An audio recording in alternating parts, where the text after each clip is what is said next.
Good morning and welcome to Facebook Live, our Thoughtfully Fit Thursday.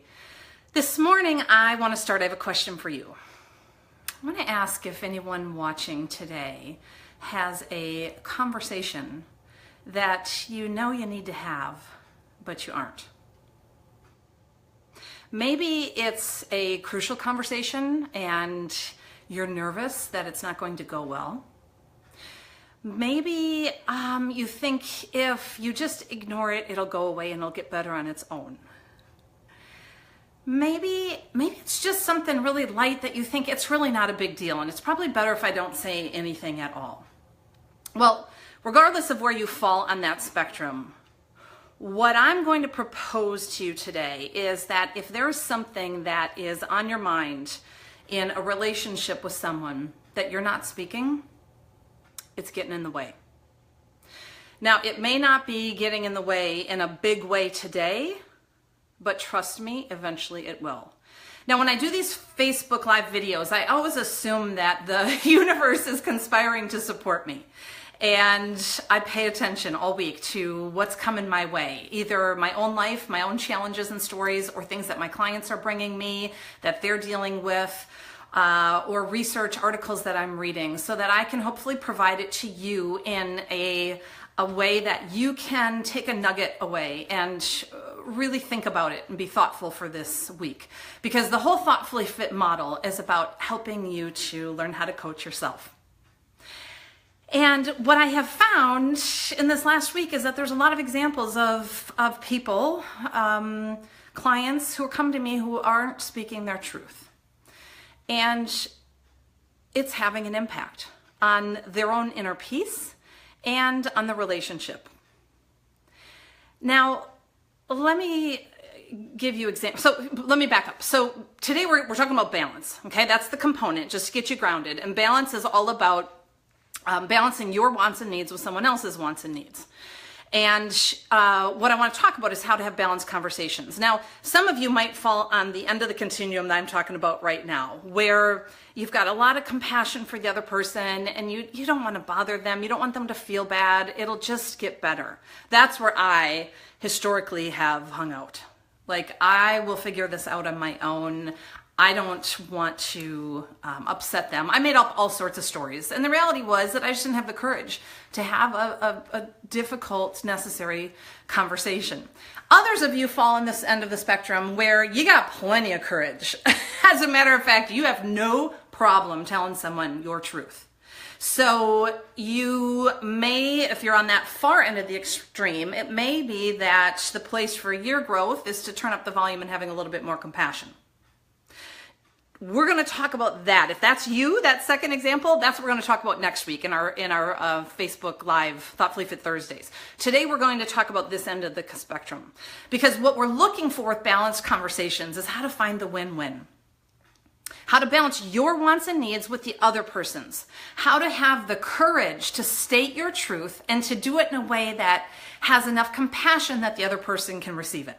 So today we're looking at those of you who are like me that fall on that end of the spectrum where, gosh, I don't know if I really can share.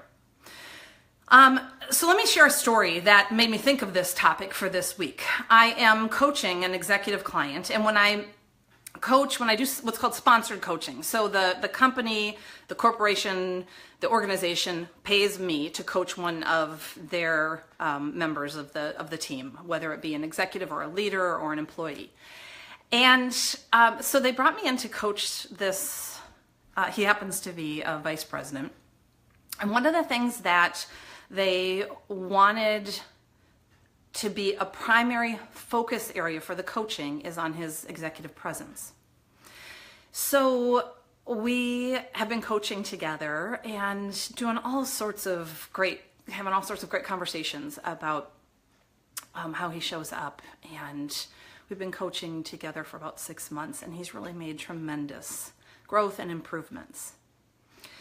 So I then get a call a couple of weeks ago from the HR director who says, Darcy, I want to talk to you about, and I'm just going to call him Jim, I want to talk to you about Jim and the coaching. And I want to let you know that there was an employee who came to me yesterday saying that the client that you're working with, this VP, really was pretty abrasive in a conversation. And this employee felt kind of taken aback and didn't know what to say and felt like it was too abrupt. And I'm wondering if you would work with him on that. And so I said, yeah, of course I will. Can I let him know that you called, so we talk about this? And she said, oh, no, don't say anything.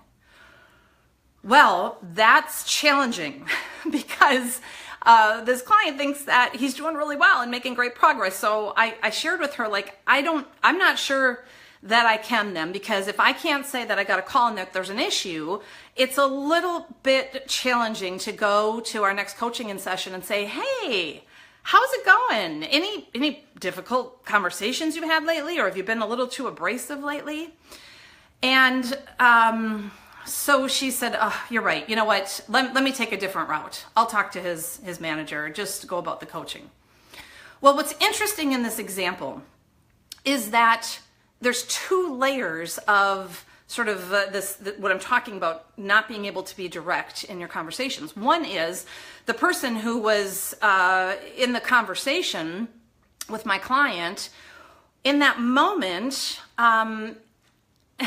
instead of saying, hey, oh, ouch, that felt a little harsh, what's going on? And addressing it right then and there, didn't. He let it simmer, and then he went to HR.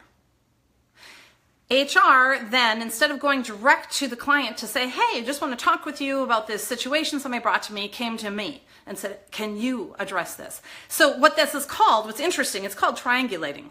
And it comes from family systems theory, where you triangulate. So I might leave Thanksgiving and call my sister and say, oh my God, can you believe that mom said this? And I sort of create a triangle. Instead of going to the source saying, hey, mom, I want to talk to you about something. Do you have a minute?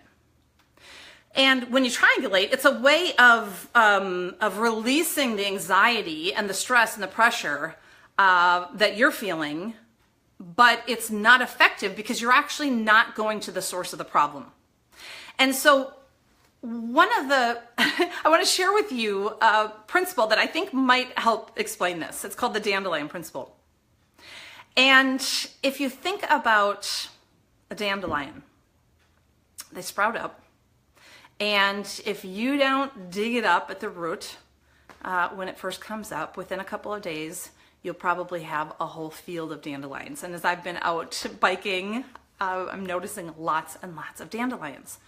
So what happens when you don't address it in the moment, it spreads. That's what happens with conversations that are necessary, that are essential, that are important, that might be difficult if you don't address them in the moment. It goes from becoming a surface issue to becoming a root issue. And what's challenging is when you allow surface issues to become root issues because you haven't addressed them when they were a surface issue, then new surface issues that arise with this person almost immediately become root issues.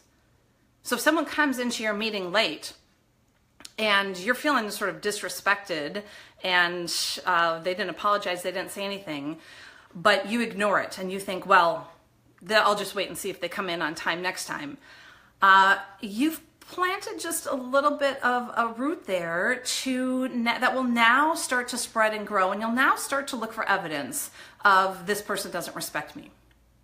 As opposed to taking a route where after the meeting you pull the person aside and you say, hey, just want to touch base with you. I noticed that you came in late today, and I know we talked about that our meeting's going to start right on time, and I felt kind of bad that you didn't address it or say something, and just wanted to touch base.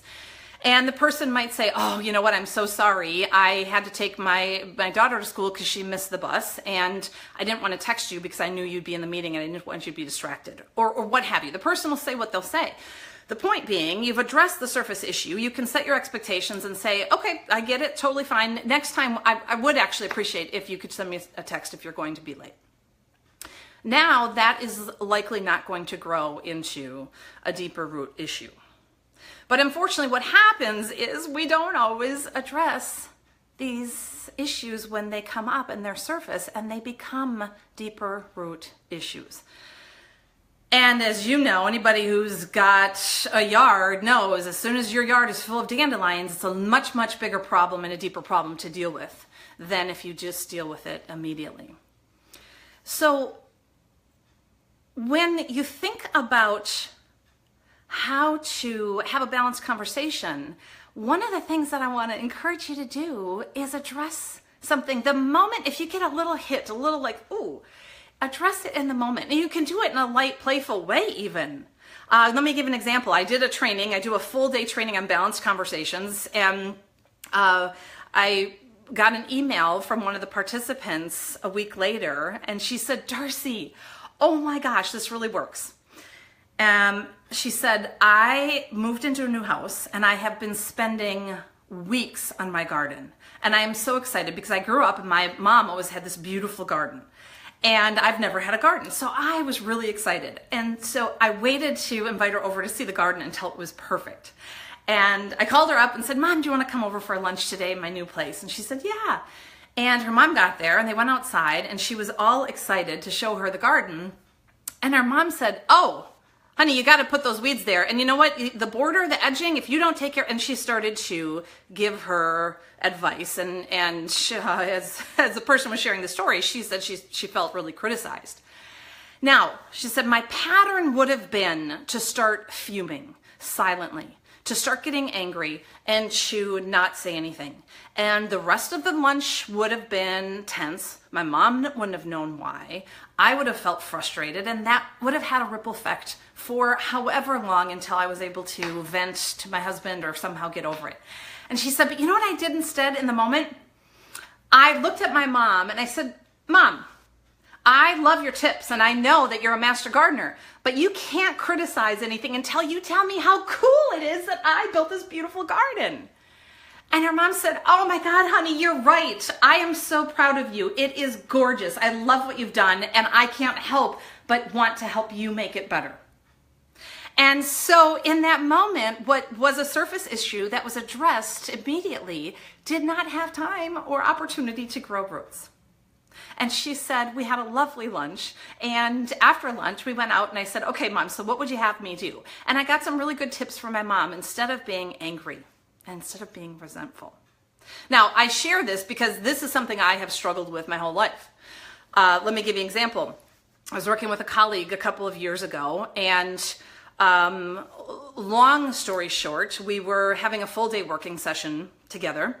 And a couple hours in, it was probably like 10 or 11 in the morning, I was checking my phone.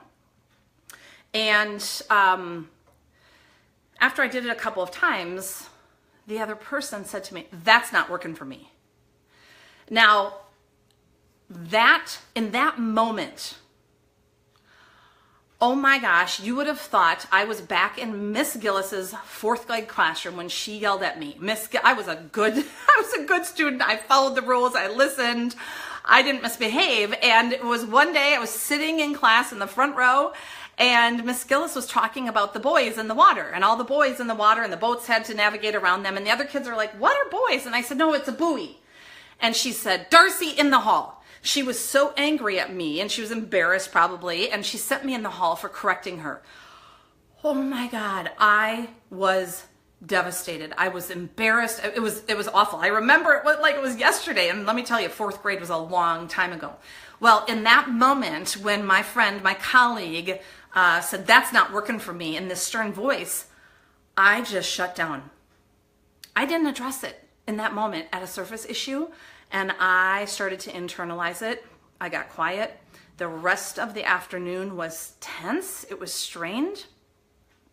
And it wasn't until probably months later when, excuse me, we had a conversation. And I'll share next week when we talk about the other end, having a lot of courage. My friend had a lot of courage. I'm going to share some tips on that end of the spectrum. But it wasn't until a couple months later when we talked about it, and because the tension sort of stayed, that I eventually was able to say to her, that really hurt. Like, I felt bad and I shut down. And she was like, what? Really? And I said, yeah. She had no idea. She knew something shifted, but it was a blind spot for her. She didn't realize how sensitive I was. I didn't take the opportunity. I didn't have the courage to say, oh, ouch, that hurts. Okay, sorry. You know what? You're right. I shouldn't have my phone here. But what's going on is I'm expecting a call from the media. And I should have told you that this morning. I am so sorry. So I'm going to need to keep checking my phone. If you want, we can take a break every hour and I can check my phone. We can design. I didn't do that. I didn't let her know that that was what was going to happen. And ahead of time, which now in hindsight, I would have done it right away in the morning. I would have designed that with her, that expectation. But I also didn't do it in the moment. I didn't have the courage. And I thought it'd go away. I thought it would get better. Well, you know what? It didn't. And then every time she had any kind of harshness towards me, I shut down even further. So by not addressing it as a surface issue, it became a root problem. That's what we're talking about today, is how do you have the courage in that moment to say to someone, hey, let me check in. That really hurt. And the other person may say, oh God, you know what? I'm sorry. I had a rough morning. I got in a fight with my husband and I'm tense and this isn't about you. Or it may open up a conversation that, you know what, I'm actually frustrated that you're checking your phone when we're supposed to be having a work session and it's feeling really disrespectful. So today, my weekly workout challenge for you is to have the courage to address those surface issues right there when they arise. And start in places where it's easy. And where it's not charged.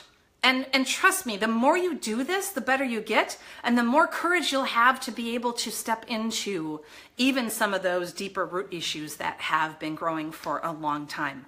That's a really cool thing about this model. Just like being physically fit. If you start, well, those of you who watched my video a couple weeks ago, and I talked about that, I had a whole bunch of reasons, took a year off from my training, and I've gained weight, and I'm overweight, and I'm undertrained and out of shape, but you know what's cool is now a month and a half in, I am running further. I'm not as winded. I was able to bike with the team the other day. I didn't keep up, but we were outside now. We're not on the trainers anymore. And I was able to have the confidence and the stamina to go on that ride with them. So just like being physically fit, the more you work on it, and the more fit you get, the same thing with being thoughtfully fit. So the more that you can work on addressing those surface issues, deal with that dandelion in the moment, the stronger your skills will get so that you can have the courage to be direct, to state your truth in the moment in tougher conversations that feel more charged, that feel more difficult. Trust me, it's something I've been working on for decades. And I still slip back. Oh my gosh. But when I'm intentional and conscious in my conversations and my relationships, I now take a moment to say, gosh, that hurt. Or what's going on? It seems like you're frustrated with me. Or whatever it might be, to address it right there so it doesn't become a deeper root issue. So today and this week, your challenge is go out there and deal with those surface issues. Speak your truth, have the courage, say it with playfulness and with compassion, and let me know how it goes.